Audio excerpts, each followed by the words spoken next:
Welcome to the Fantasy Formula One Podcast. I'm your host, Paul. Today we're doing the driver bio for Carlos Sainz Jr., the Spanish driver racing for Team Ferrari in Formula One. So we'll go and jump right into it. In 2023, Bahrain, he qualified fourth, finished fourth with 19 fantasy points. A very, very strong start for Ferrari. Now, keep in mind that their starting, went right by it. Their starting cost, Carlos Sainz's starting cost is $17 million, right? 17.2. And he finished the season with a $20.4 million. So he increased 3.2. But with Ferrari, since Ferrari is a household name, there is a lot of expectations put on the Ferrari team to do well. And that cost reflects that. To get Ferrari on your team, to get this driver on your team, at the start of the season, you're basically spending a 20% of your budget, just under a quarter of your budget, to have them race on your fantasy team.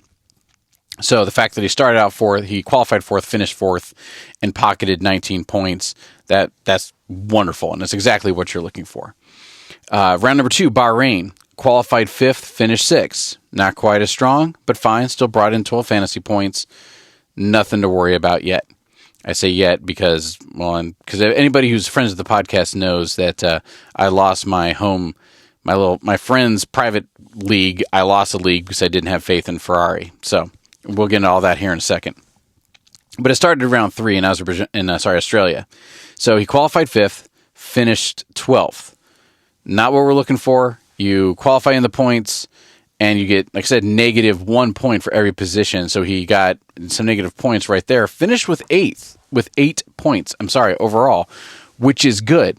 His 3-round price per million average is now 0.64 at this point, which is very strong. It's one of the better ones in the entire league at this point.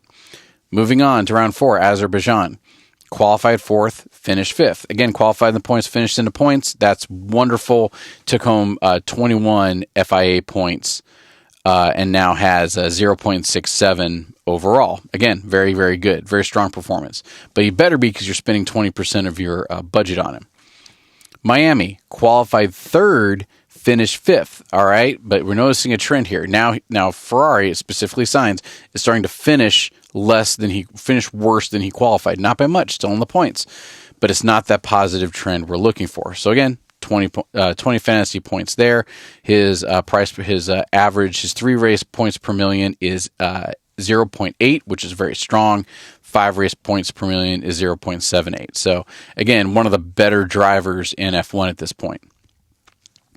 Round 6 in Italy didn't happen. Round 7 at Monaco, qualified fifth, finished 8th. Again, this is the trend, finishing worse than you qualified. Not what you want. Got 6 fantasy points, and overall, and we got 6 fantasy points. 3 race points per million is 0.77. 5 race points per million is 0.68. And you make sure I didn't factor in that missing round 6. I'll make sure it's fine for 2024 season. Round 8, Spain. Wrong page. There you go. Round 8, Spain. Qualified second. So, man, everyone's super stoked. Unlike, and I'm going to do a little sidebar here, unlike NASCAR where there's 2 cars on the pole, in Formula One, somebody starts a little bit ahead of the other. So there's only 1 driver on the pole. So here he goes. He's starting out, second, which is great. Finishes 5th. So just think now, this is the trend that's going to start This is going to start be there. Ferrari is fast in the 1 lap. They are great at qualifying, but they start to slip in race performance. 19 points overall, no problem. And his overall points per million, points per million is 0.74 over 3 races, 0.73 over 5 races. So he's consistent. Both of those numbers the closer both of those averages are, the more consistent of driving they have. So it's doing fine. George Russell, the people to beat him in Spain is Sergio Perez, George Russell, Lewis Hamilton, Max Verstappen. So we get Perez, we get Lewis Hamilton, we get Verstappen. Like Mercedes and Red Bull are the only people beating Ferrari at this point, which is good. But then it has to make you ask, as a fantasy player, well, should I be putting my money into Mercedes instead of Ferrari at this point, because again, I have to go back and double check what the prices are. But Red Bull, absolutely, you put your money into Red Bull in 2023. They were very, very dominant. But when it comes to Mercedes versus Ferrari, which do you believe in? Rolling into round 9 in Canada. Qualified 8th. No one's super stoked about that, but finished 5th. Okay, got a little more positive on it. Walked away with 22 fantasy points. And perfect. Again, not perfect, but again, starting to show that positive trend. But the only reason... So they're finished. Let me back up for a second. So they're finishing 5th. They're not finishing in the top 3. They're not finishing, in like the bottom half of the top 10. But they're not, regardless of where they qualify, they're finishing. At least Carlos Sainz is finishing really in 5th, between 5th and 8th. On to round 10 in Australia. Race qualified 3rd, finished 6th, 31 points. Okay. Qualified 5th, finished 10th. That's not good. Only walked away with 4 points. In Hungary, round 12, qualified, and this is where we start to see the drop-off. Qualified 11th, finished 8th. Okay, fine. Walks away with 12 points. Qualified 5th, yay, gets a DNF. 23 laps in, crashes out. All right, that's a bummer. Gets negative points. At this point, his that drops his 3 rounds point per million to 0.13 and his 5 round to 0.6. So that hit really hurts. On to round 14. Qualifies 6th, finish 5th. All right, see, he's back to 5th, gets 31 fantasy points. Not bad. Qualifies 1st, finished 3rd. So he gets his first podium. But no matter how well he qualifies or how poorly he qualifies, he tends to finish in that 5 to 8. He gets outlier, finishes 3rd, good, brings home 38 fantasy points. His 3 round is now a 1.0. His 5 round is now a 0.75. Good. On to Singapore. Qualifies 1st, finishes 1st. Yay, the Ferrari spell is finally got it dialed in. 45 fantasy points. They're doing wonderful. But the reason why, as skeptic of Ferrari like myself, the reason why is because Max Verstappen had the worst race of his season. Going into Singapore, everybody knew that it wasn't going to be Max's race. And the podium was Carlos Sainz, Lando Norris, Lewis Hamilton. All right. So when you're playing fantasy in 2023, at this point, you're like, wait a minute, what's Lewis Hamilton? Not Lewis Hamilton. What's Lando Norris doing up there? What's going on with McLaren? But so Carlos Sainz wins, but the only reason he wins is because there is some racery going on with Lewis Hamilton, who qualified. Where did that go? Hang on. Lewis Hamilton qualified 5th, finished 3rd, and Lando Norris qualified 4th. So Carlos Sainz did it, but the only reason he did do it was because he was able to put some distance between himself, since Red Bull wasn't really a player for that race. So in a world without Red Bull, Ferrari is dominant. In a world with Red Bull, no. Moving on to Japan, again, back to it, qualifies 6th, finishes 6th with 18 fantasy points. And Qatar qualifies 12th, gets a DNF, 0 laps in, so he crashes. This is when he crashes into Lewis Hamilton on the first lap. Gets negative 14 points. That's a big thing. Lewis Hamilton ends up, taking blame for it, but it puts him out of the race. And so now Carlos Sainz, 3 race is 0.8 and 5 races still 1.6. But that hurts. United States and Texas, again, qualifies 4th, finished 3rd, second podium, good for him, and gets 32 points, 32 fantasy points. Round 20, qualifies 2nd, finishes 4th. Again, seeing this kind of getting down to that. Around P5 is where he finishes with 19 points.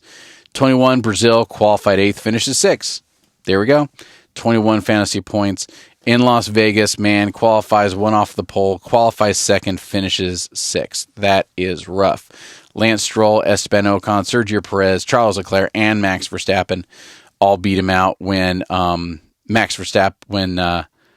and this is interesting. So Charles Leclerc, his teammate, qualified first. He qualified second. Then Verstappen goes ahead and beats them both out, Charles Leclerc, and then but then Sergio Perez, Esteban Ocon, and Lance Stroll get ahead of him in Las Vegas. Rounding out Abu Dhabi for Carlos Sainz, he qualified 16th, finished 18th, and he got a DNF on lap 57. Now this stinks, but this is a huge point that I want to drive home. The teams don't care about fantasy Formula One. They do not care. They look out for the drivers. They look out for the cars. They look out for the next race. As soon as you are going to finish outside of the points, then in the real Formula One, whether you finish or you don't, there's no negative points. You can, if I'm staying in the race and I finish 11th, I get nothing. If I don't stay in the race and I finish 20th and I leave halfway through and I get a DNF, I get nothing. It doesn't matter. I imagine it matters for your advertising and for your sponsors and for your morale and for people keeping their jobs and things like that. All that's very important. But when it comes to points and who's winning and who's losing, whether you DNF or whether you DNF or you get P11, it's not getting you any closer towards the championship, I should say. I want to make sure I'm very clear on that. You don't get any championship points once you're out of the top 10. So as far as the championship is concerned, whether you finish 11, you finish 20, or you DNF, it doesn't really matter. So 57 laps in of a 57-lap race, by the by, he went ahead and backed out of the race, got 4 fantasy points, and that was the end of the season there.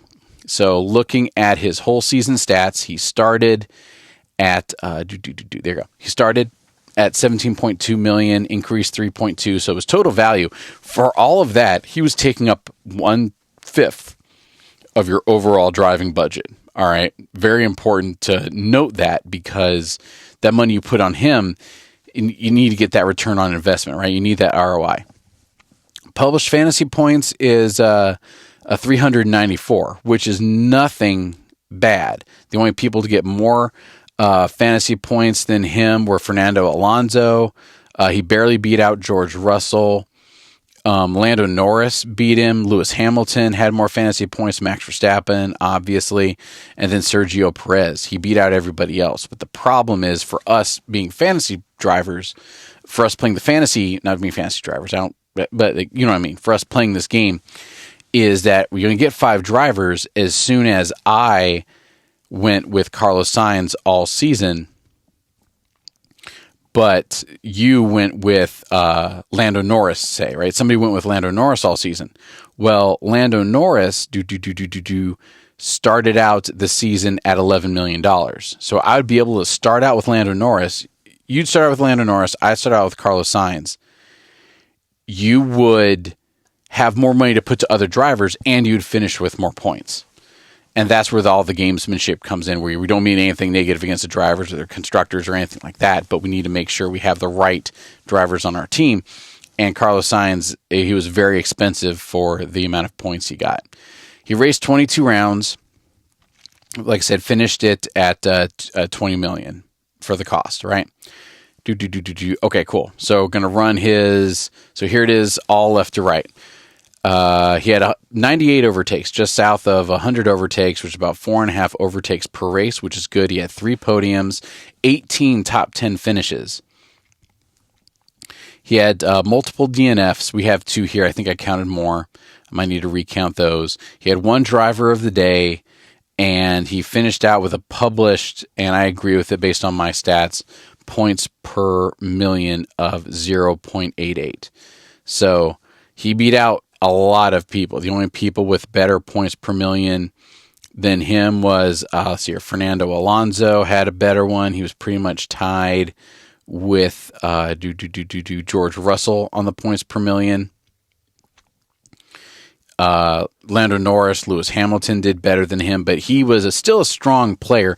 And my beef with my beef with Charles Leclerc isn't that he isn't putting up good points. The problem is because Ferrari is such a huge name in this race, they put Ferrari, Mercedes, and Red Bull all up in the top echelon together.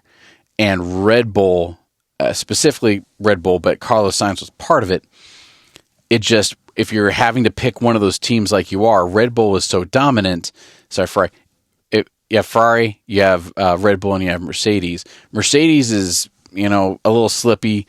Ferrari, it just didn't, it was fine. But as soon as you have those three teams, or Red Bull so dominant, you have to go with Red Bull. And as soon as you have Red Bull as a constructor and both Red Bull drivers, or even one Red Bull driver, then at that point you have so much money spent in them, you can't afford a Ferrari driver, specifically Carlos Sainz. As soon as they were to drop Carlos Sainz's value down to 10 million, well, yeah, everybody would want to have him for 10 million. He'd be a wonderful driver for 10 million. He'd be a great driver for 10 million.